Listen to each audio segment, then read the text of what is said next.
علم سے بھرپور کتاب ہے، کتاب الایمان ہے، کتاب التوحید ہے، کتاب المعرفت ہے، کتاب النور ہے، کتاب السرور ہے، کتاب البرہان ہے، یہ دلیل بھی ہے، یہ ہدایت بھی ہے۔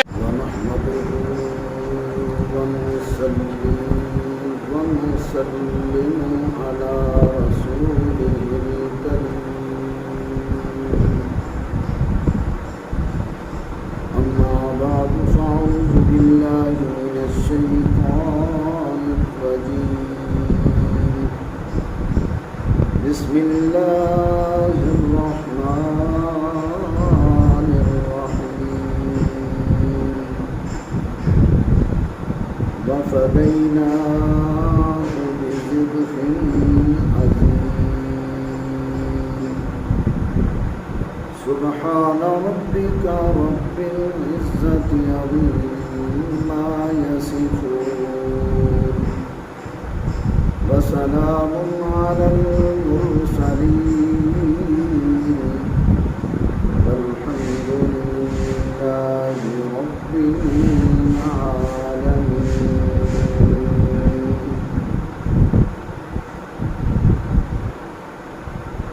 سامعین محترم، آج عید الاضحیٰ کا پہلا دن ہے۔ آج قربانی کے متعلق کچھ عرض کروں گا۔ آج کے دن کا سب سے عظیم عمل قربانی کرنا ہی ہے۔ نبی پاک صلی اللہ علیہ وسلم نے فرمایا کہ آج کے دن اس عمل سے بڑھ کر اللہ کے ہاں قرب حاصل کرنے کا کوئی اور عمل اس سے زیادہ کبھی نہیں ہے۔ سب سے زیادہ اللہ کے ہاں آج کے دن یہی عمل اللہ کا قرب حاصل کرنے کا ذریعہ ہے۔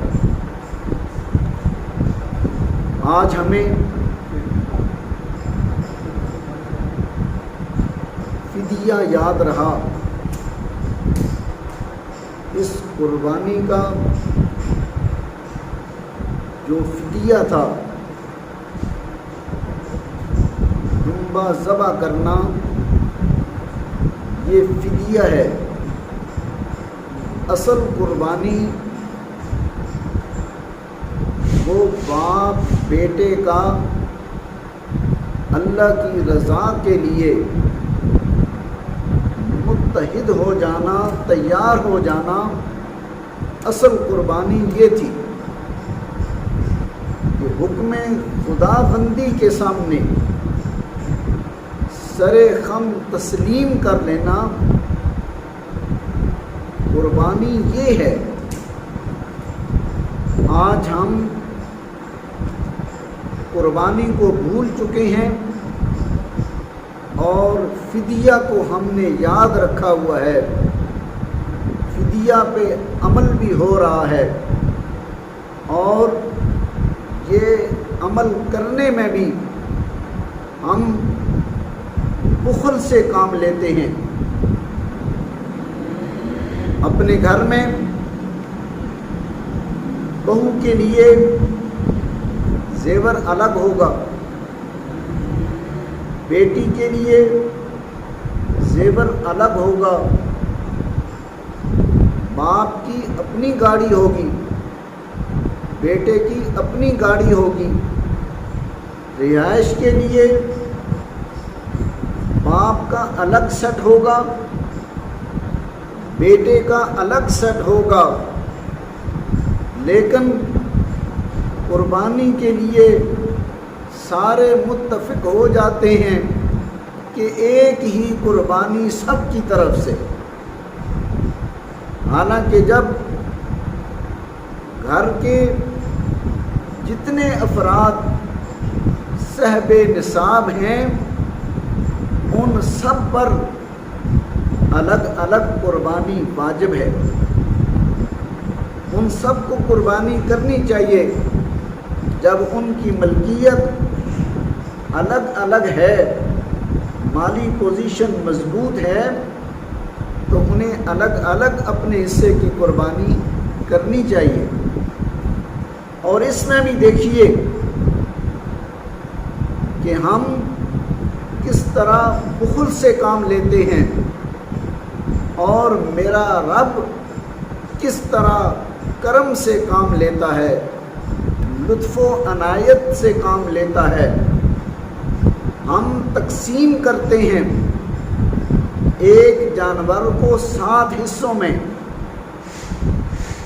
اس جانور کی قیمت وہ تو 7 حصوں میں تقسیم ہوگی، لیکن میرے رب کا کرم دیکھیے کہ اس جانور کے جسم پر جتنے بال ہیں ان بالوں کے برابر جو نیکیاں میرا رب عطا کرے گا وہ نیکیاں تقسیم کر کے نہیں عطا کرے گا۔ جانور کے جسم پر جتنے بال ہیں ہر ایک کے حصے میں اتنیاں نیکیاں آئیں گی۔ یہ میرے رب کا لطف و کرم ہے، اور اس فدیے کو ادا کرنے میں ہمارا بخل بھی ہمارے سامنے ہے۔ کیا قربانی تھی؟ اللہ کے پیغمبر ابراہیم علیہ السلام 3 دن خواب دیکھتے ہیں، روزانہ مسلسل رات کو خواب دیکھتے ہیں کہ میں اپنے لخت جگر کو اللہ کی رضا کے لیے ذبح کر رہا ہوں۔ اس سے پہلے بھی ابراہیم علیہ السلام پر امتحانات آئے، اور ان امتحانات میں اللہ نے انہیں کامیاب کیا، 100/100 نمبر لیے۔ اسی لیے رب نے انہیں اپنا خلیل بنایا۔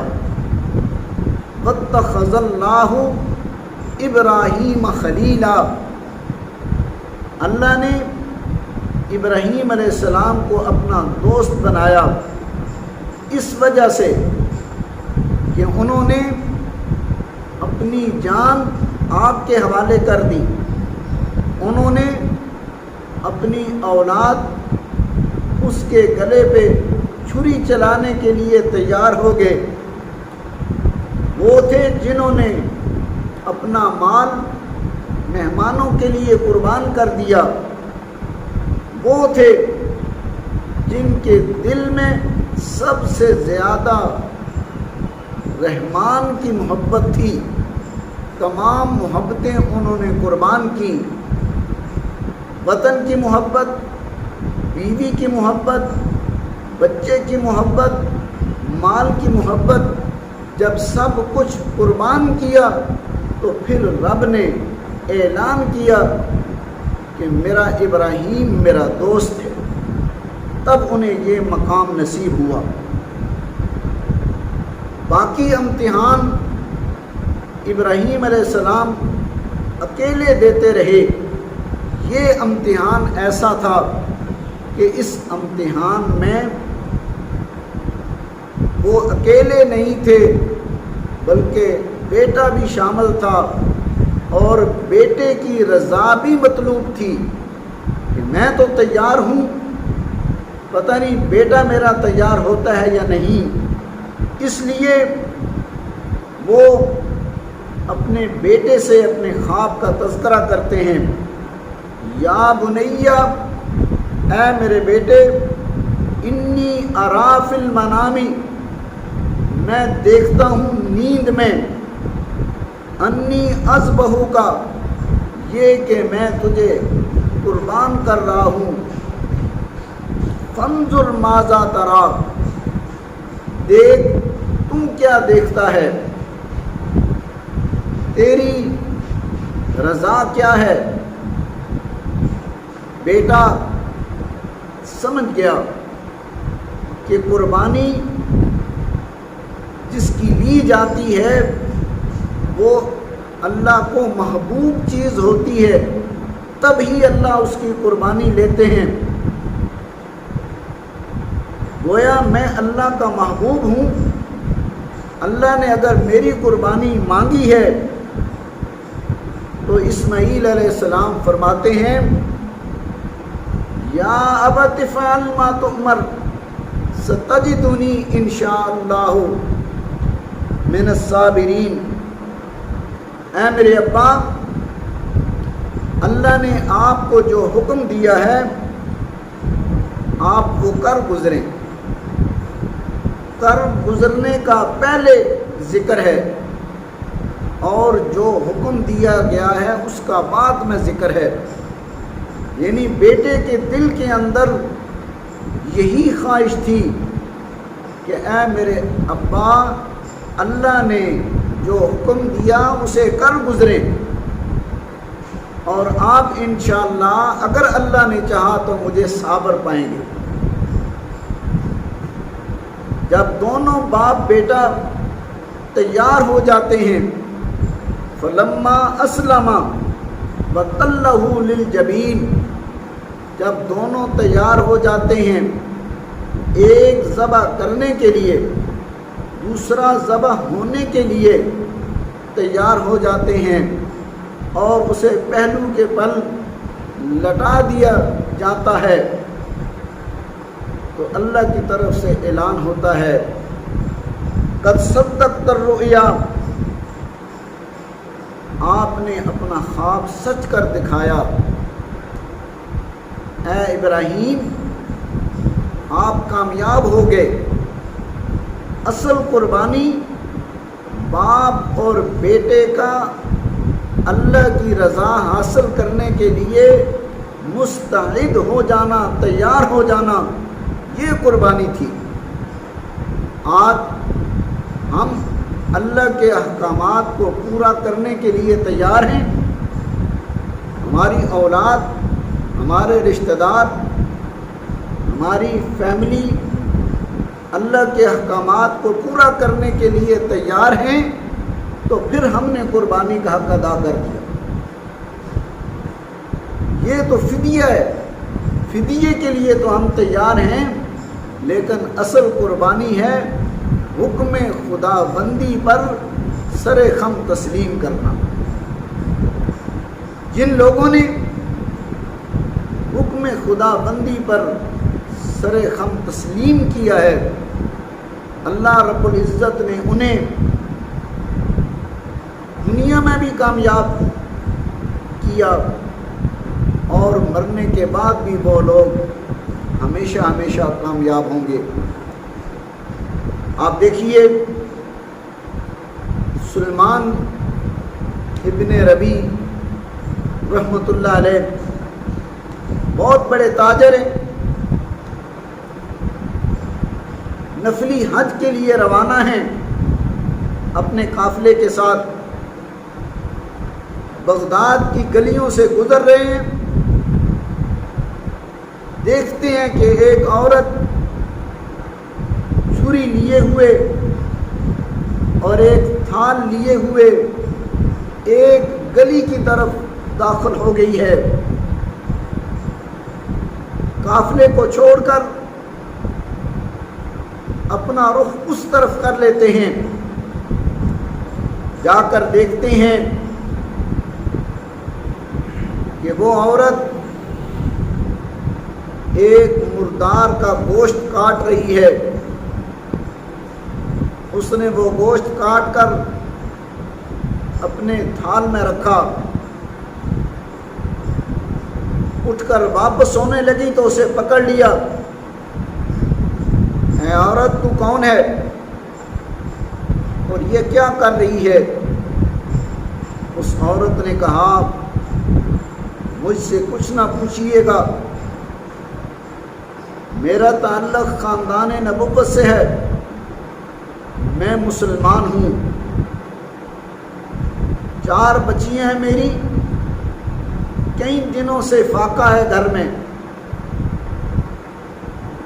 اور میں جانتی ہوں کہ یہ حرام ہے ہمارے لیے، یہ مردار ہے، لیکن ایک ایسی حالت بھی ہے ہماری جس حالت میں ہمیں اس کے کھانے کی اجازت ہے۔ سلیمان ابن ربیع اپنا سفر، نفلی حج کا سفر چھوڑ دیتے ہیں، اپنی جمع پونجی اس عورت پہ خرچ کرتے ہیں، ان یتیم بچیوں پہ خرچ کرتے ہیں، اور فیصلہ کیا کہ قافلہ جب واپس آئے گا یہاں سے قافلے کے ساتھ شریک ہو کے واپس چلا جاؤں گا۔ جتنا عرصہ قافلہ واپس نہیں آتا، مزدوری کر کے، محنت کر کے جو کماتے وہ اس خاندان نبوت پہ خرچ کر دیتے۔ قافلہ واپس آیا کچھ عرصے کے بعد، واپسی پر قافلے والوں کو حج کی مبارک دیتے ہیں۔ وہ کہتے ہیں کہ آپ بھی تو ہمارے ساتھ تھے۔ ایک دوسرے سے کہتا ہے، دوسرا تیسرے سے کہتا ہے کہ طواف کے وقت یہ ہمارے ساتھ نہیں تھے، سائی کے وقت یہ ہمارے ساتھ نہیں تھے، جب شیطانوں کو کنکر مار رہے تھے یہ وہیں نہیں کھڑے تھے۔ جب انہوں نے اس طرح کی باتیں شروع کی، سلیمان ابن ربیع خاموش ہو جاتے ہیں۔ شام کا وقت ہے، رات نماز پڑھنے کے بعد سو جاتے ہیں۔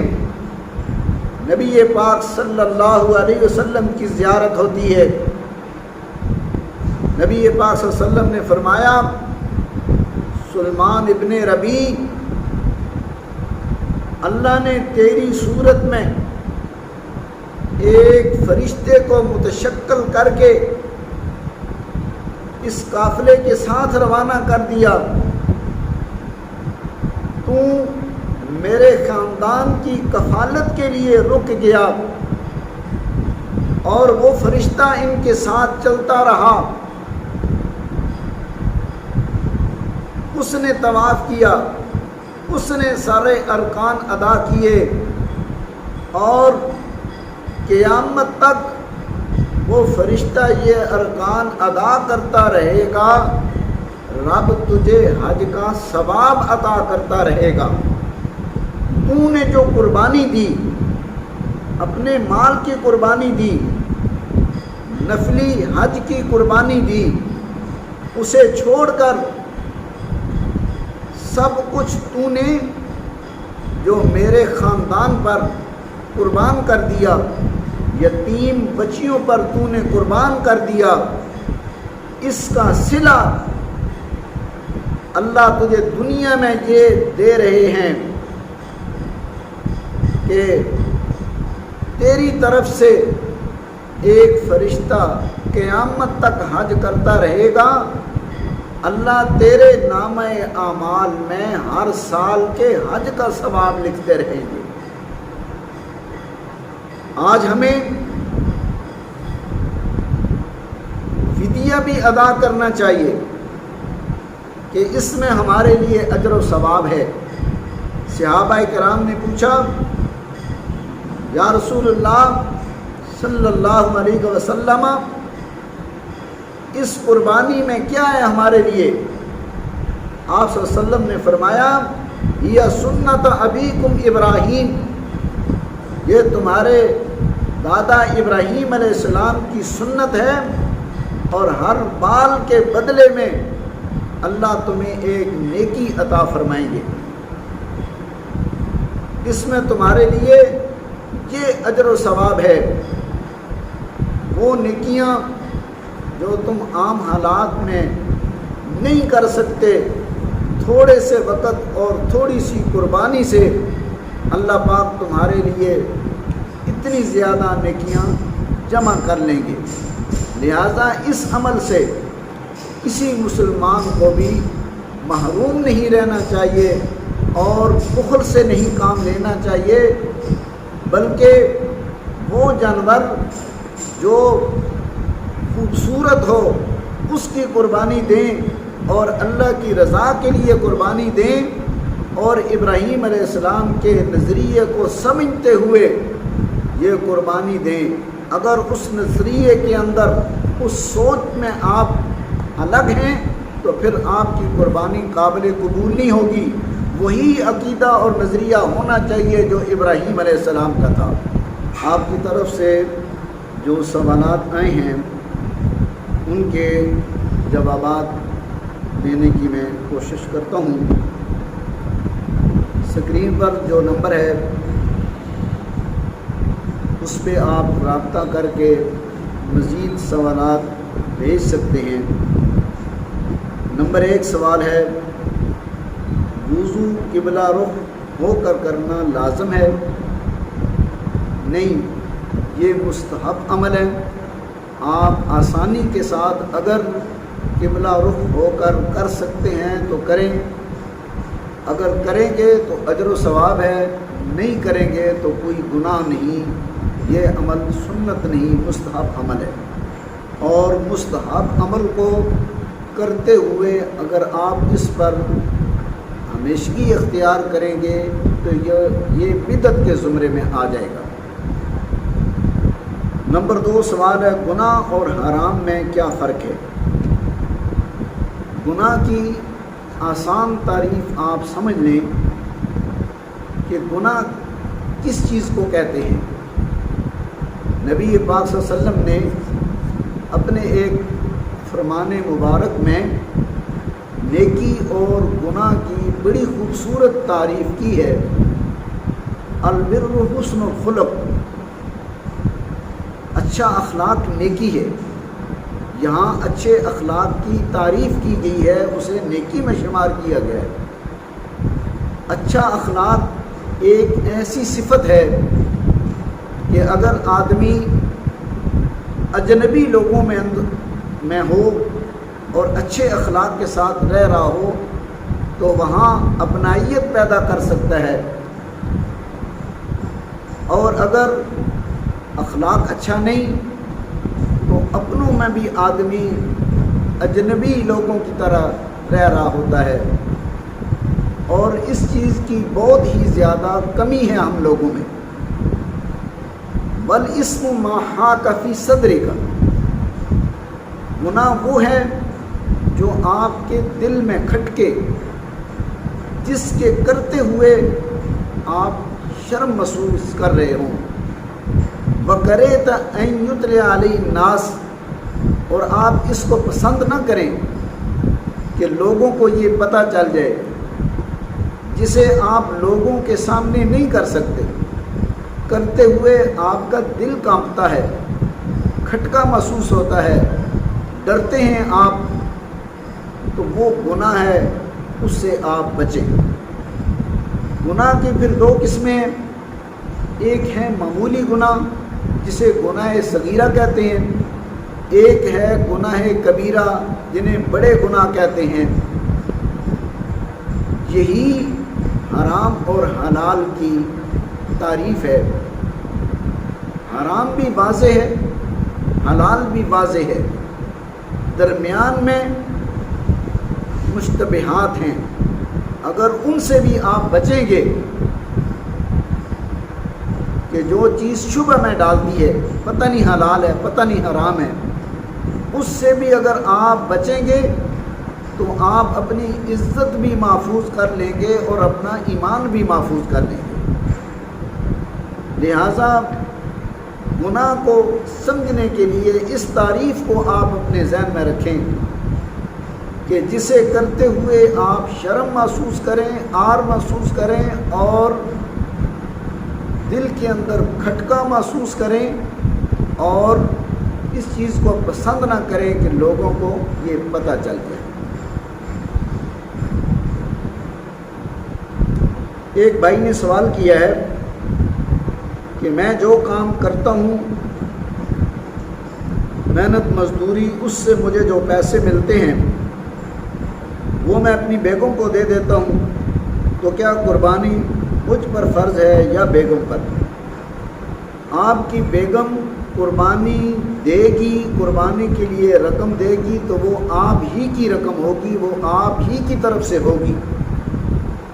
قربانی جب آپ کماتے ہیں، زمین آپ کی ملکیت میں ہے، مکان آپ کی ملکیت میں ہے، تو یہ آپ پر ہی واجب ہے۔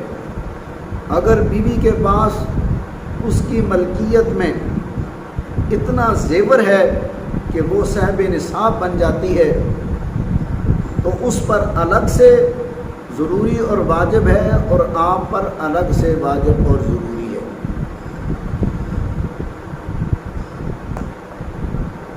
ایک بھائی نے سوال کیا ہے کہ ذی الحج کا روزہ جو 9 ذی الحج کو رکھا جاتا ہے، یہ سعودی عرب کی تاریخ پر یا پاکستان کی تاریخ پر رکھنا چاہیے؟ آپ پاکستان میں رہ رہے ہیں تو یہاں کے حساب سے رکھیں گے، جو جس ملک میں رہ رہا ہے وہ اس ملک کے حساب سے ذی الحج کی جو تاریخ ہوگی 9 ذی الحج، اس کا روزہ رکھے گا۔ اس کا بہت ہی زیادہ اجر و ثواب ہے کہ 1 سال گزشتہ اور 1 سال آنے والا، اس کا اللہ تبارک و تعالیٰ اجر و ثواب عطا فرماتے ہیں۔ اگلا سوال ہے، اگر کوئی شرک کر رہا ہے تو کیا ہم پر واجب ہے کہ اس کو اس شرک سے روکیں یا نکالیں؟ دیکھیں، 3 درجے ہیں جب آپ کسی برائی کو دیکھیں۔ سب سے بڑی برائی ہے شرک، سب سے بڑی نیکی ہے توحید۔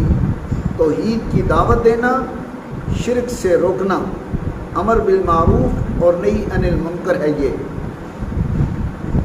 آپ کی طاقت ہے تو آپ ہاتھ سے روکیں، ہاتھ سے نہیں روک سکتے تو آپ زبان سے روکیں، زبان سے بھی نہیں روک سکتے تو آپ دل سے اسے برا جانیں، برا سمجھیں، اس سے الگ ہو جائیں۔ اگر آپ یہ محسوس کرتے ہیں کہ یہ بہت ہی شریر ہے، اسے اگر میں نے روکا تو یہ مجھے نقصان پہنچائے گا، تو آخری درجہ ہے کہ اپنے ایمان کو بچاتے ہوئے الگ ہو جائیں۔ جو لوگ الگ نہیں ہوتے، جب ان لوگوں پہ عذاب آتا ہے تو وہ بھی اس عذاب کے اندر رگڑے جاتے ہیں۔ ایک دوست نے سوال کیا ہے کہ ہم 4 دوست ہیں، باہر کھانا کھاتے ہیں، ہم میں سے ایک ایسا ہے جو رشوت لیتا ہے، تو کیا ہم اس کے ساتھ کھانا کھائیں یا نہ کھائیں؟ 4 دوست پیسے ملا کر کھانا کھاتے ہیں۔ بہتر یہ ہے کہ آپ اس دوست کو تنبیہ کریں کہ میرے دوست، ہم آپ کو جو کھلاتے ہیں اپنی حلال کی کمائی سے کھلاتے ہیں، اور آپ ہمیں حرام کی کمائی سے کھلاتے ہیں، تو یہ اچھی بات نہیں۔ آپ جو رشوت لیتے ہیں اس سے باز آ جائیں، احسن طریقے سے اسے سمجھائیں تاکہ وہ یہ اس برے کام سے رک جائے۔ اگر وہ نہیں رکتا تو پھر بہتر ہے کہ آپ الگ سے اپنا اپنا کھا لیں، حرام نہ کھائیں، اس سے بچیں۔ ایک دوست نے سوال کیا ہے کہ میں بہت عرصہ سے حج کے لیے پیسے اکٹھے کر رہا ہوں، جب پیسے اکٹھے کرتا ہوں تو حج مہنگا ہو جاتا ہے، تو کیا اس میں عمرہ ہی کر لوں، کم از کم اللہ کا گھر ہی دیکھ لوں؟ حج کی فرضیت جب آپ صاحب نصاب ہوتے ہیں، آپ کے پاس پورا خرچہ ہوتا ہے وہاں جانے کا، واپس آنے کا، اور اس دوران گھر والوں کی ضروریات بھی پوری کرنے کا، اس وقت آپ پر فرض ہوتا ہے اس کی فرضیت تو بہرحال قائم ہی رہتی ہے، لیکن اگر آپ کے دل کے اندر بیت اللہ کی زیارت کی محبت بہت زیادہ ہے تو آپ ضرور عمرہ کر لیں، لیکن حج کی نیت کو آپ چھوڑیں نہیں، اس کے لیے تیاری کو آپ چھوڑیں نہیں، دل کے اندر ارادہ بھی پکا رکھیں اور تیاری بھی کرتے رہیں۔ جب اللہ توفیق دے آپ صاحب نصاب ہوں تو ضرور بیت اللہ کا حج ایک مرتبہ کریں۔ حج کریں گے تو پھر آپ کی فرضیت ثابت ہوگی۔ ایک آدمی نے سوال کیا ہے کہ ایک آدمی کو قرض دیا ہے، جب اس سے قرض لینے کی بات کرتے ہیں تو وہ ہمیں بددعائیں اور گالیاں دیتا ہے، اب بتائیں ہم کیا کریں؟ آپ اس کی پوزیشن کو اچھی طرح جانتے ہوں گے، مالی طور پر وہ کمزور ہے، نہیں دے سکتا آپ کو پیسے، تو آپ اسے مزید مہلت دیں کہ اس کی حالت اچھی ہو جائے، پھر وہ آپ کو پیسے واپس کر دے۔ جتنی آپ اس کے ساتھ نرمی برتیں گے اتنا زیادہ آپ کو اجر و ثواب آپ کا بڑھتا جائے گا، آپ کا اجر و ثواب ڈبل ہوتا جائے گا، اور اس کا بہت ہی زیادہ اجر و ثواب ہے۔ اللہ پاک اس آدمی کے ساتھ قیامت والے دن نرمی والا سلوک کریں گے جو اللہ کی مخلوق کے ساتھ قرض کے معاملے میں نرمی والا سلوک کرتا ہے، تو آپ نرمی کا ہی سلوک کریں۔ ایک بھائی نے اور سوال کیا ہے کہ وضو میں اگر کوئی حصہ رہ جائے تو پھر سے وضو کرنا پڑے گا یا صرف اسی حصے کو ہم دھو لیں؟ آپ وضو کر چکے ہیں، پھر آپ کو پتہ چلا کہ میری کونی تھوڑی سی خشک رہ گئی ہے یا میری ایڑی کا ایک حصہ تھوڑا سا خشک رہ گیا ہے، تو نئے سرے سے وضو کرنے کی ضرورت نہیں، آپ اپنے اسی حصے کو دھو لیں، آپ کا وضو قائم رہے گا۔ جیسا کہ اذان میں، صبح کی اذان میں آپ ساری اذان دیتے ہیں اور الصلاۃ خیر من النوم کہنا بھول جاتے ہیں، اذان دے چکے تو آپ کو یاد آئی تو آپ پھر نئے سرے سے اذان نہیں دیں گے، صرف وہی کلمات آپ دہرا لیں گے الصلاۃ خیر من النوم والے۔ اسی طرح سارا وضو آپ نئے سرے سے نہیں کریں گے، بلکہ آپ کو جو جگہ رہ گئی ہے اسے آپ دھو لیں گے، جبکہ باقی اعضاء ابھی تر ہی ہوں۔ پے در پے وضو کرنا یہ سنت عمل ہے۔ وما علینا الا البلاغ المبین۔ آپ بھی اگر کوئی سوال کرنا چاہیں تو یہ جو نمبر دیا گیا ہے اس پہ آپ رابطہ کر کے اپنا سوال نوٹ کرا سکتے ہیں۔ اس پروگرام احکام شریعت میں اجازت دیجیے، انشاءاللہ آئندہ پروگرام میں پھر ملاقات ہوگی۔ وآخر دعوانا ان الحمد للہ رب العالمین۔ کتاب النور ہے، کتاب السرور ہے، کتاب البرہان ہے، یہ دلیل بھی ہے، یہ ہدایت بھی ہے۔